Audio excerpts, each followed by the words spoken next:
Welcome to episode 4 of the WC show with me, wee Chrissy. WC for short. This show has been created with pensioners in mind because for years I've felt that pensioners were not represented in the world of podcasting, and I want them to feel at home here in my podcast with content they can fully relate to. So here it is.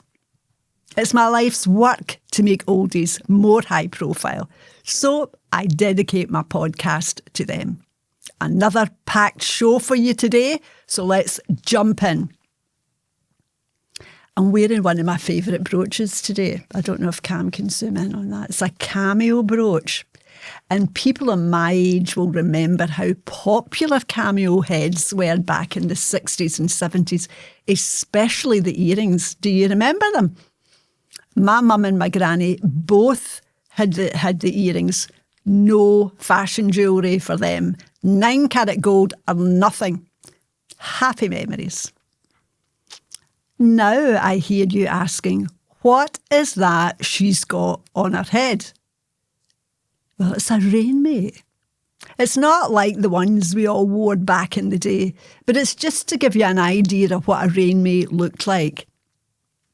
Let me explain. Come with me down memory lane to when I was a young girl growing up in Glasgow. In those days, late 1960s and 1970s, this was essential headgear worn by women of all ages when it rained. Do you remember them? The rainmates we wore then came in wee plastic pouches you could put in your bag or your pocket, and they were indeed regarded as essential equipment. They were pleated plastic with yellow daisies because coats in those days didn't have hoods the way they do today. The look was more formal then. And a lot of women's coats had quite big, fancy collars, sometimes with fur in the winter. Yes, umbrellas were around, but the fold-up ones hadn't been invented. So you can imagine how awkward it was to carry them about, especially if you were out getting your messages, and that message bag would be heavy. So rainmates were the obvious choice, at least to keep your head dry, and they really did the job. Women sometimes wore hats in those days or headscarves, and the rainmate was big enough to cover that too. Of course, the rest of you could get soaked if it was double raining. My mum was a fashionista of the C&A, where the whole family's gear was bought.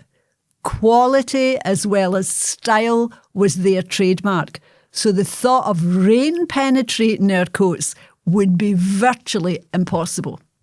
Besides, we would just take shelter in a shop entrance till the rain stopped. And if it was on for the day, we would shelter near our bus stops, and when we saw our bus coming, we would just make a run for it. Rainmates were cheap, so you could afford to have a backup. As the downside was, once you used it, it was tricky, near impossible, to get it back into that wee pouch. And men? They wore bunnets or they just get soaked. So let's change the subject completely and move on to online dating for pensioners as part of the new feature on the podcast, Ask Me Anything. Fans are asking my opinion of online dating for pensioners, telling me about their own experience with online dating, and all of them, without exception, have been negative, some scary. So in answer to your question, I put it to you. Do pensioners need online dating? Here's a true story for you. A few years ago, I was chatting to one of my neighbours when she said, "My boyfriend's taking me to Edinburgh for the day tomorrow.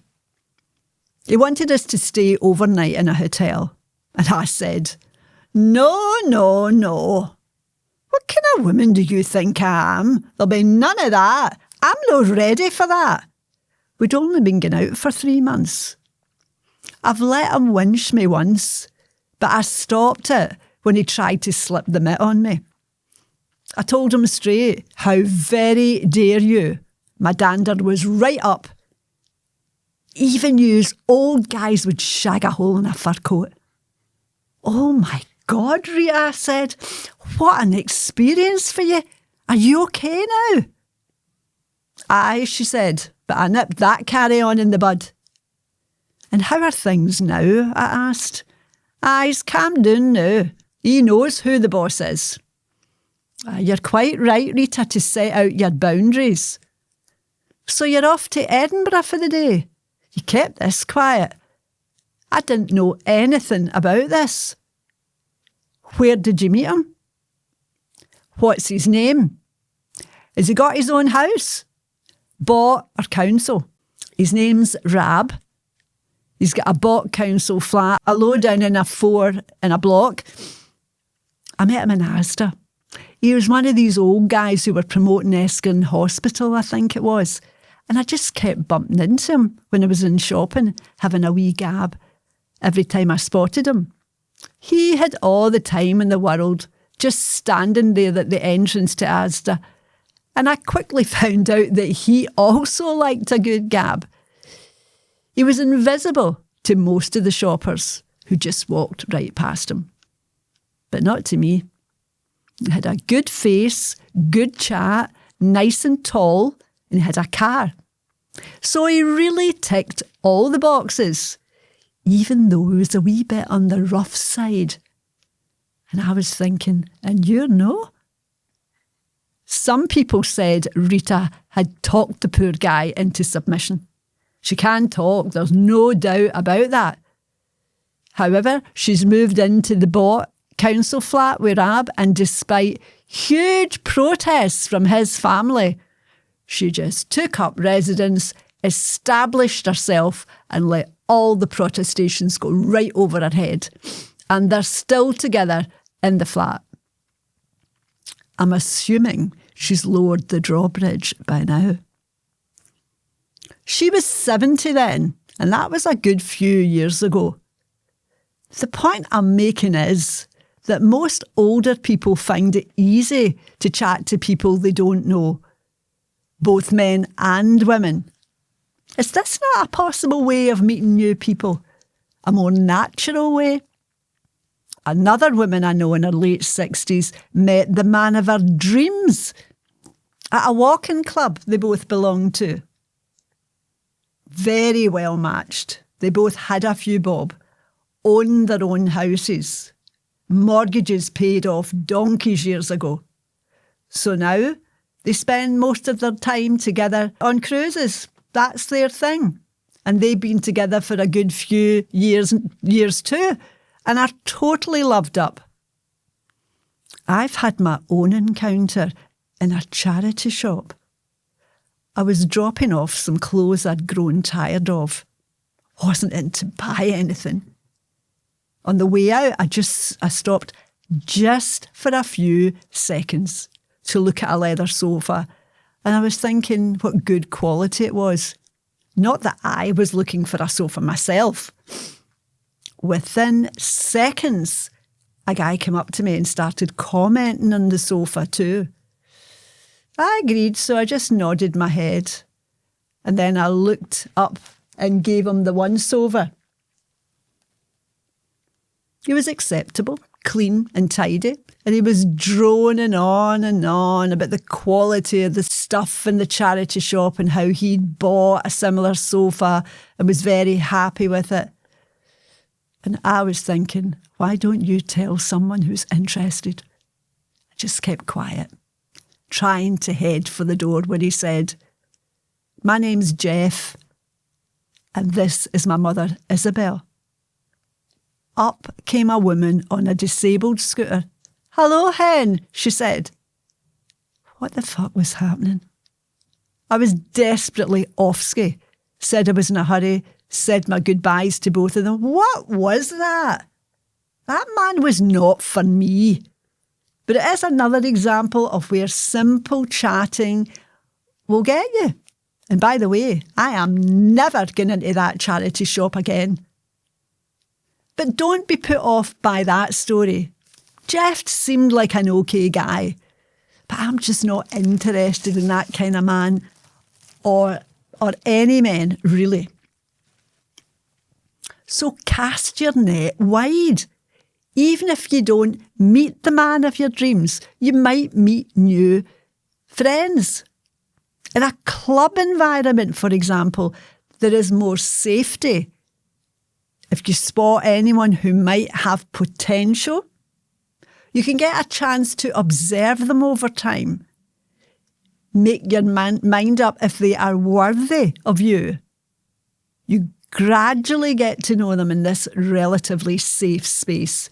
It's better to know someone a little than read a profile on a dating site that could be totally fictitious. Think of the 2 real-life examples I've given you today. It does prove that long-lasting love can blossom in unexpected circumstances. Online dating can be filled with red flags. You need to be on your guard. You need to be suspicious for your own safety. What's the enjoyment in that? My opinion is join a club, something you have an interest in. Join a gym. You don't need to be doing workouts.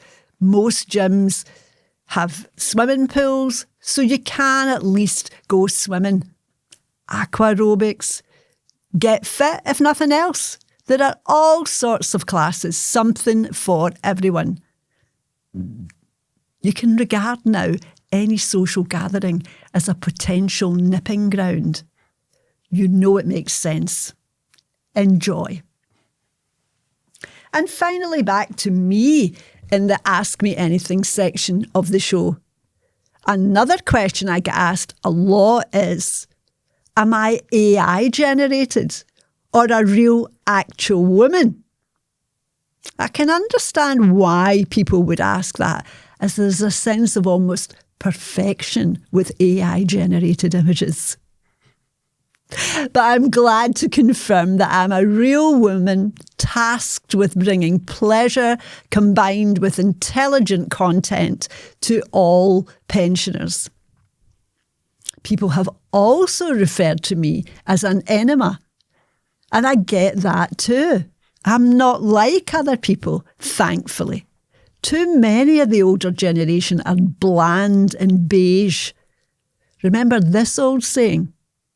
I'd rather die my way than live yours. Well, that sums me up perfectly.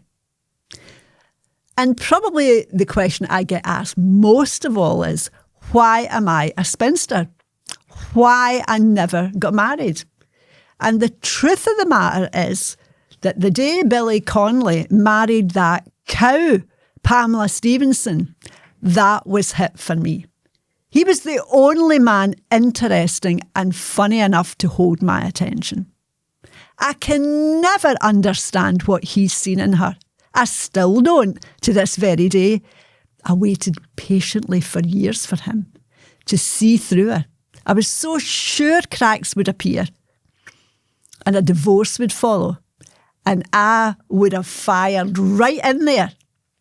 But no, that bitch just had her claws into him and she held on for dear life. Billy and I could have had a happy life together in the Ponderosa. I would have taken him on, even though he was a divorcee. I think you missed a trick there, Billy. But it's your loss at the end of the day. Nowadays, I wouldn't see a man in my road unless it was someone significant. For example, the actor John Malkovich. It's obvious he is in my intellectual lane. Now, that would make a significant meeting of minds. Tom Hardy? Well, he just ticks every box. He's another one who picked a wee plain, talentless actress. What a waste. Men get taken in so easily. Then there is Joe Rogan. Well, he's just perfect for me. He's in a class of his own. He inspired me to be a podcaster. His incredible skills make it look so easy.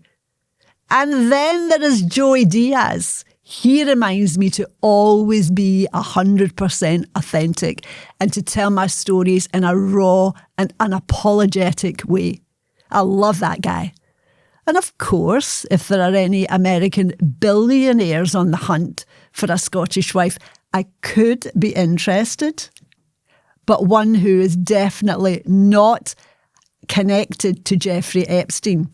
So that's probably as rare as hen's teeth, because everyone seems to be connected to him. Or if there was a Highland lord with chests full of gold, I could be tempted.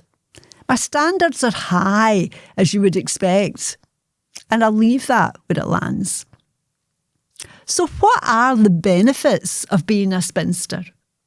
Well, you don't need to smell other people's farts. Let's be honest, our own can be bad enough at times. No dirty toilets or rings round the baths. No need to consider anyone when you're watching the telly. You never need to say, OK, well, what do you want to watch? Pick your own style in decorating your house.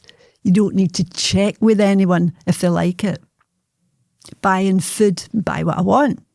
No need to consider anyone else. Bigger loads of washing with their dirty underwear and smelly socks. No, thank you. Living alone brings a wonderful freedom. FOMO? No chance. It's just me in this episode. I love it. And I'm sure you are too. The last question on the Ask Me Anything section is, what is my precious advice for yous about men? So considering I have lived a long and full life and will not die wondering, this seems to be the perfect time to get into it. In a sentence, pick the ugly ones. They've always had to try harder when competing for a woman's attention. They know they will not get by on their looks. They've had to create a personality. They are usually more interesting, funny, and very grateful you chose them. Now, that's handy leverage if you're the type of person who would use that to your advantage. I spent my younger years dating very good-looking men and found them to be flat. They didn't need to cultivate a personality. They were used to getting by on their looks. They didn't need to try or compete. And I found it boring spending one-on-one time with them. I had to initiate most of the convos and keep that chat going. Too much like hard work. I found the ugly men are the ones who buy the best presents, the most expensive presents. So if you're a gal that likes your prezzies, here's another reason. I just found these men, without exception, to be more fun to be with, more attentive, and more grateful. I knew a woman once who took this advice and enjoyed every aspect of being with her man, who was quite an ugly character. So she invented this sex game called double bagging, which was that the man had to wear a brown poke over his head with the eyes cut out, like this, with the eyes cut out only. And she agreed to do the same so he wouldn't be suspicious of the real reason behind wearing a brown poke. The real reason was that she didn't like looking at him up close. And the last time I saw her, they were still together and continuing with the double bagging sex game, and even had a child. Of course, as you get older and may get to the stage where you're actually looking to settle down, you face a new dilemma. It's obvious that your chances of having ugly kids is higher. So that's the kind of thing if that's the kind of thing that's important to you, it might be time to dump them. On the other hand, if you're a person who believes that personality is more important than a good-looking Wayne, then you're fine. But you just need to accept that your odds are higher with an ugly man. I'll leave that where it lands.